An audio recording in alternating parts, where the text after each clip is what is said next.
This is going to be a very interactive presentation today, so because your collective knowledge is far, far superior to what I might be able to contribute, I'd like to thank, first of all, the CTO for inviting me, and thank you all for coming out on this very un-June-like day.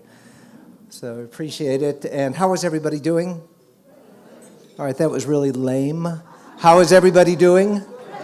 Okay, very good. All right, let's see. If I close this, is that okay? Okay. So I'm going to begin my talks about authenticity in travel tonight with a few observations. So by most reckonings, there are 33 island destinations in the Caribbean, from Haiti, which is the Western Hemisphere's poorest country, to the Tony upscale St. Bart's. They also include desolate Montserrat, lush Dominica, and the still forbidden fruit, for the moment anyway, the island of Cuba. Yet it seems that increasingly people I speak with in the industry are expressing concern that the region is perceived as falling into the rut of homogeny.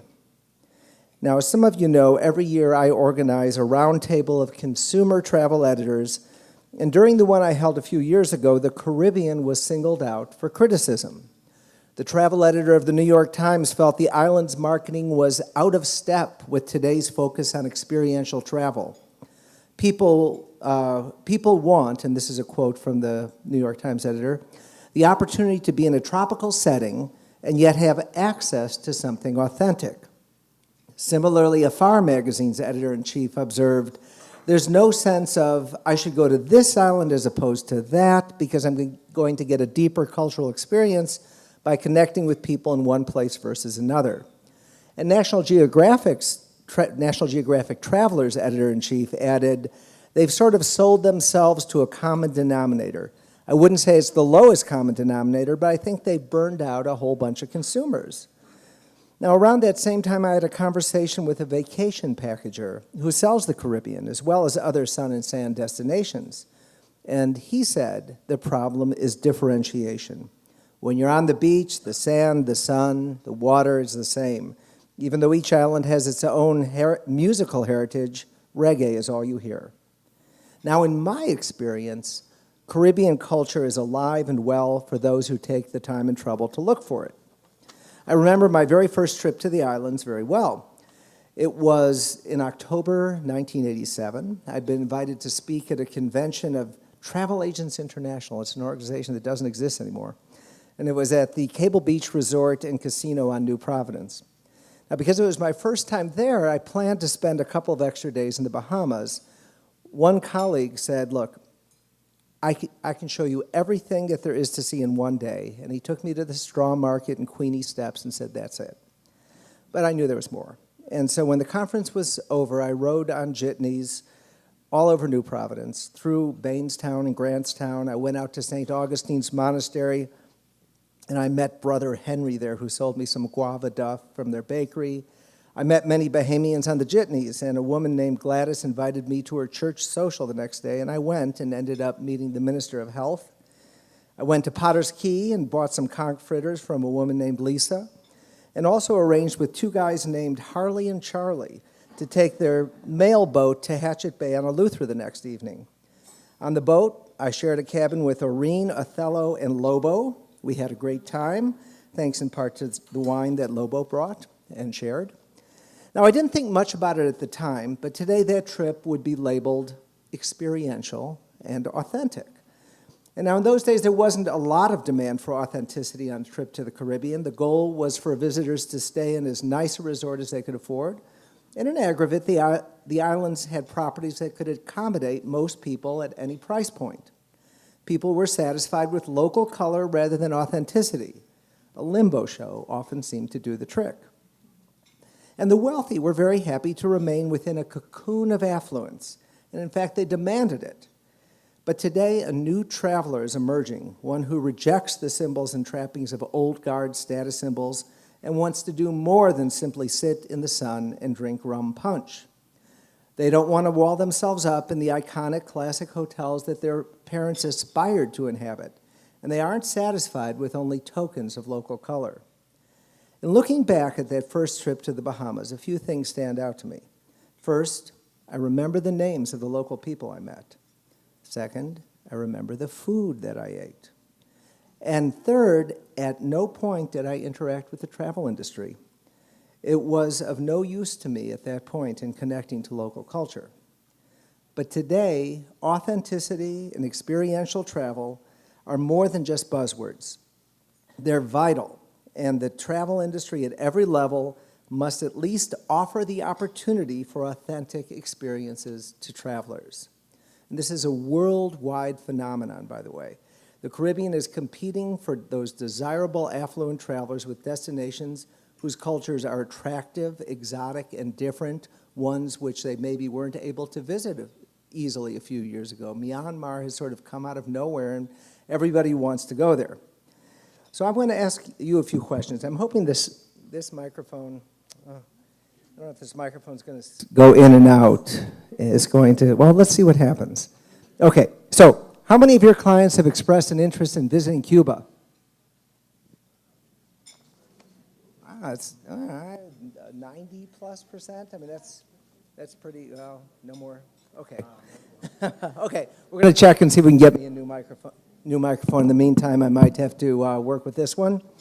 So, do you think, now, why do you think they want to go to Cuba? Just raise your hand.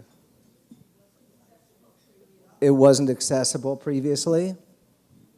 Other thoughts? The culture and history? I'm sorry? I mean, I think a lot of it is, yes, sir? Were you going to say something? To see what communism looks like. Okay. No? That's maybe that's a side benefit. I don't know if it's a primary benefit. Yes. Family or relations would be one reason that people might be going, for sure. Yes. The experience of going someplace that they haven't been before. I mean, so the question really is, can you make other Caribbean islands as interesting as Cuba? I mean, are there enough things that are the differentiation points? Do you know enough about the other islands to make them as exciting and sellable as Cuba? Right now, the Cuban demand is coming from the ground up. I mean, the people are just knocking on your door, hitting your website, ringing your doorbell, whatever. They're wanting to go to Cuba. But I would make the argument that, in fact, any island in the Caribbean could be made, could be sold, could be as exciting to anybody hearing you talk about it as Cuba. And the thing about Cuba, because I know a lot of probably the destinations get a little nervous when people talk about Cuba because, you know, there's going to be a lot of high demand for it for a long time. Cuba is a really big country. I don't know if you've ever seen it. It's bigger than Switzerland. It's bigger than Austria. It is a third again as big as the Republic of Ireland. So there's going to be a lot for people to see, and people will be going there for a very long time. Maybe. I mean, the fact is that most of them will be going to Havana and Veradero, and you know, they're very likely not to kind of go to the other places unless they have a very adventurous spirit. But I do think that there are some aspects of the other Caribbean islands that are certainly as interesting and sellable. So this is where I was hoping to take the microphone out and get some of your opinions about what it is that you have either experienced, that your clients have come back and told you about, or that you use to sell other Caribbean islands. So we may have to do this a little bit. If we've got one. There's a lot more that is actually found and differentiated from people who actually go there. And if you go to, I'm sorry, we got some more music. No, did you want us to sit? Oh, I'm sorry, yes, you can sit. Yes. Compa. Opa. So, yeah, I mean, we could go on. I actually, yes? Mento. Mento, and that's new to me. There's if you go to the Wikipedia page, by the way, and just do Caribbean music, it is amazing, the variety, and it goes on and on and on and on. Likewise, Caribbean food. I mean, people tend to think seafood or variations on conch fritters, but there are as many, and each island, by the way, has several specialties when it comes to music, when it comes to food, when it comes to just about anything. Now let me ask you, do any of you consciously try to incorporate experiential travel into your trips? Or if somebody says they just want to go, you kind of start talking about resorts and all-inclusives. Do any of you kind of really make a point to get people into communities, experience the cultures? You do. A lot of islands, we have church members in a lot of the places. So we go, some of them go and stay in the people, in the houses and stuff. Okay, so you do homestays too. Yeah, and I'm going to talk a little bit more about that in a minute. What are some of the other things people do to get people perhaps out of their resort hotel room? And talk about which island, if it's island specific. Well, I usually like to incorporate food, so maybe a cooking class, some kind of activity like that. Thank you. Jazz, you have in Jamaica, I believe. Jamaica? Yeah. And where do you send them in Jamaica? Where in Jamaica exactly? I think Kingston. Now, yeah, okay, not many people who come as tourists get to Kingston. That's true. Anyone else? Yes. Hold on, I'm at the wrong end of the room. 1 second, we'll start at this end. I want to put a plug in for Jamaica because they have Meet the People. They've had it for years, and I've met several of them, and it's the best experience. Okay, yeah. Sir? The nightlife, which would be like parties and clubs, Trinidad and Jamaica, most famous for that. But let me say something. Jamaica, Mobay is good for resort, but Kingston is also fabulous as well, and you get to meet the old Kingston experience. There's Devon House. Ice cream is the best in the world. It's a wonderful house to look at and to really experience what happened, that someone who, back in the day, went to South America, got a lot of money from Venezuela in the gold fields, went back to Kingston, purchased 90 properties, and one is a historical monument. It's really, really cool. And New Kingston is really safe. I've lived there for about 9 months, but I'm from Guyana. We call ourselves Caribbean. It's on the south, the northern coast of South America, sandwiched by Dutch Guyana and Venezuela and Brazil. And it's just a beautiful place, so we call ourselves Caribbean. Now, the food there is different to Caribbean islands. We have pepper pot and curry, and there's all sorts of things you can do. When you get to Barbados, it's a different experience, and a lot of Guyanese live there. A lot of Guyanese live in Antigua as well. So each Caribbean island is actually different. There's a great deal of differentiation. You have the advantage of being sort of a 9-month visitor. You're getting to kind of explore beneath the surface. Does someone over here had something they wanted to add? Yes? I've done volunteer experiences in Jamaica. So voluntourism, which is another whole level of deep immersion into a culture. Other islands, other experiences that you've been selling. Yes? So I actually have a blog as well, and I do a lot of work with adventure travelers. So I'm always trying to promote excursions and adventures and all over the place, and they are definitely distinctly different in each island. Yeah. And I think the point is, I think what's been made here by several people is that island by island, there's a tremendous amount that is unique to that island and which is as sellable as anything else, because part of the reason that everyone wants to go to Cuba is the unknown, right? It's this great unknown.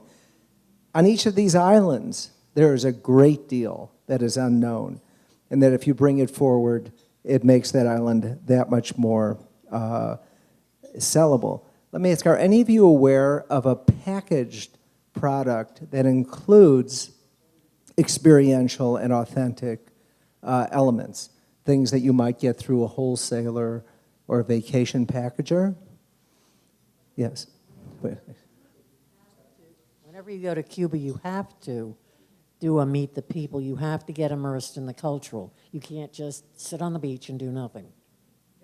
And the people who come back from those trips are incredibly enthusiastic and have a lot to talk about, more than that they say, I saw a lot of old cars and drank a lot of rum. I believe in Jamaica they have a program called Meet the People, where you can meet the people there and also meet people of the same profession that you want, the educators or this one or doctors or so forth. And there is a program in Jamaica for that. Now, Jamaica's been way ahead of that, for a long, long time as well. So yes, hold on. Well, a few islands organize very nice jazz festivals and carnivals. So if you book packages within that time with those events taking place, that's more than just sitting on the beach, Yeah, and it's also St. Lucia, she mentions, and that's also often a good place to meet not tourists from other places, but also locals. Many islands have carnivals, which are great times to be sending people to them. I went through the trade show and asked representatives of the smaller islands if they would give me an example of something that was experiential or authentic that they had. And I skipped the larger ones because they tend to have a lot more that you just stumble upon when you're there. So let me give you some of the things that people were telling me about. So on St. Vincent, in addition to the carnival, the representative told me, be sure to talk about the national dish, roasted breadfruit with jackfish. And so in a lot of these things, again, as travel agents, if you know someone is headed somewhere, doing a little research and finding these sorts of things out are the types of things that, A, build loyalty for you and also, of course, enhance the experience. In Turks and Caicos, the fish fries, where everybody mixes, the locals and the tourists all come together. I was in Turks at the beaches that were there. And the all-inclusives present their own challenges when it comes to having and presenting authentic experiences. I mean, it's just good to remember that if there are people stationed at the entrances, they're not there to keep you in. They're maybe there to stop people from wandering in. But in various all-inclusives that I've been to, I have gone out and wandered. Sometimes in the grill, it's easy to kind of go and check out things locally. But in Turks, it was a little bit harder, but we were recommended that we go to a place called Boogaloo's, where they have conch, unlike the freshest conch you're ever going to have. And part of the experience is they actually kill the conch right there in front of you and give you the brain, which looks like a little thread to eat, which my 8-year-old daughter actually did. It was wonderful. British Virgin Islands, full moon parties. Martinique, Tro Islet is a place where you can both learn about the heritage, about the slave heritage, and also learn to cook and eat with the owner of the attraction. Barbados, in a town called Oistins, there's fish fries where the locals set up fish shacks and people can come. And again, it's very much a mix with locals sort of experience. Grenada, because of its what it grows there, the chocolate and the spices. There is, you've heard of farm to table and fish to dish. They have beans to bar, like chocolate beans to chocolate bars. You get a cocoa tour that takes you through every stage of how it gets from one to the other. And there's, with the emphasis on spices, lots of the restaurants also include an experiential aspect that talks about what it is that is grown locally, and they too offer homestays. St. Lucia, the mud baths. Has anyone here experienced the mud baths? This sounds pretty good. This is, yeah, you got to go before 11 a.m. before it gets too hot, I understand. But you get good and immersed into the mud. Everybody does it. You come out looking 10 years younger, I'm told. And don't go in more times than decades old you are, I guess. Now, it's interesting. The representative from Cayman Islands said that talked about the safety of the islands and basically said, you can go anywhere. You can just go anywhere and everywhere. You know, when I was in the Bahamas, it was really interesting on that trip where I took the jitneys around. A number of people said, be careful, watch it, do this. I didn't have any problems. I mean, I think a lot of times there's, I am lucky perhaps, but I think also you should scout out what a situation would seem. If everyone's telling you don't go there, well, then probably you shouldn't go there. But you shouldn't let it stop you from experiencing what there is to see. I've certainly found that to be true.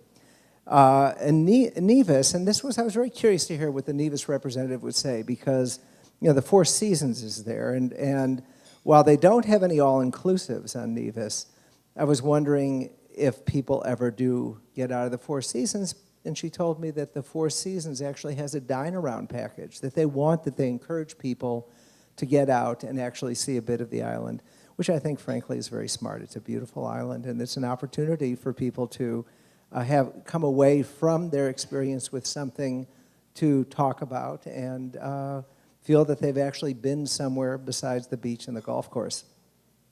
And finally, in St. Kitts, just said, go to the Strip, hang out with the locals, and that the nightlife there is very, very good.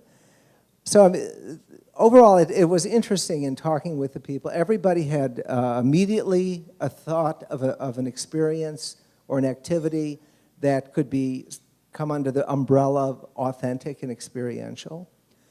And again, as a travel agent, the work you put in a little bit on the front end in finding these things for people will more than reward itself for having the client having a great experience and for building loyalty. So the final thing I would say is, and I talked a little bit with Fernando about this, is that when the Caribbean is marketed as a whole, that not a lot of emphasis is necessarily put into the distinctiveness. It might say on a map, here are the islands that have diving, here are the islands that have this attraction or that attraction. And it's very hard for an organization like CTO to go deep into each of the islands. But in a way, regional destination marketing is going to ultimately have to begin to drill down. And I think embrace and point out and highlight the differences.